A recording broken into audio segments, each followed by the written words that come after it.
So are you ready to watch one of the videos of the 10 most asked questions about NPS? We're going to dive right in. My name is Nienke Bloem. I'm a customer experience expert and I'm here today to help you grow your understanding of the Net Promoter Score and one of the most asked questions. Here we go. So let's clear up the confusion and start with question number 1. What is the history of NPS? What's the origin? So every business metric has a story, has a background, as does NPS. And Net Promoter Score, that's what it stands for, is no exception. It wasn't created by accident. No, it is designed to solve a problem. How to measure customer loyalty. Not satisfaction, because that was already there for a long time. CSAT, no, we wanted to measure loyalty. Simply and effectively. So the birth of NPS, 2003, 2004, it's when Fred Reichheld, is a partner at Bain & Company, he introduced NPS in his Harvard Business Review article. The number one question you need to grow, not to know, the number one question you need to grow. Up to that, he also wrote the book, The Ultimate Question, and that was all about NPS. His goal was really to simplify measurement of loyalty on the customer side. And did it work? Yes. 2004, the first early adopters were there and organizations started measuring NPS. After that, there came a whole growth within organizations that started measuring NPS. It was more than just a score.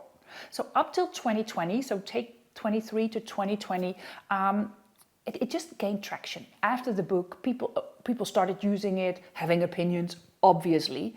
And in 2011, his second book came out, The Ultimate Question 2.0. It was not just about the measurement and the question. He said there's actually two ways of looking at it, and it was about being a system of growth, a system of improvement.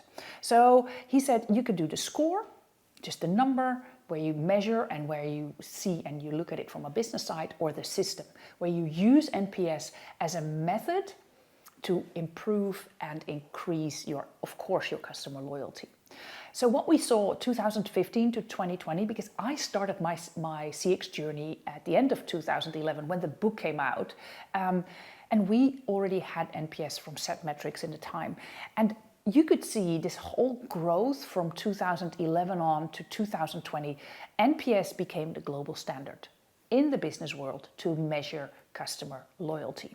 And 2/3 of Fortune 100 and 2/3 of Fortune 1000 companies using it. Then 2021, you could see that, of course, there was a lot of debate. Is this the best question? How does it work globally? I'll get to that in another one of my videos. And you saw that a third book came out, Winning on Purpose. And this was more on NPS being a growth motor. His third book, it reinforced that NPS isn't just a metric on loyalty, but you could also look at it from a marketing perspective of growth. Companies like that truly, what I see in my profession, companies that truly put customer centricity in the core. In the Netherlands, we have a company that's called Coolblue. They have grown NPS and put customer centricity as a core. They use it as a method of growth to get really that word of mouth marketing. They don't just measure it, they improve it, and they use it in their marketing. So this is the evolvement, the history of NPS. It started as a simple question. Then it became a system, and now organizations that really adopted it, has it and see it as a method of growth. And that is the history of NPS. So I hope this was valuable and insightful for you. If it was, like the video, of course, always good for my views, and it's nice to get a little bit of love from you. It's like getting a measurement, an NPS. No, and of course, if you want to know more about me as your global speaker, your educator, reach out. My contact information is in the show notes. And of course, share this video with a colleague that should learn a little bit more or be inspired on NPS. Have a great day.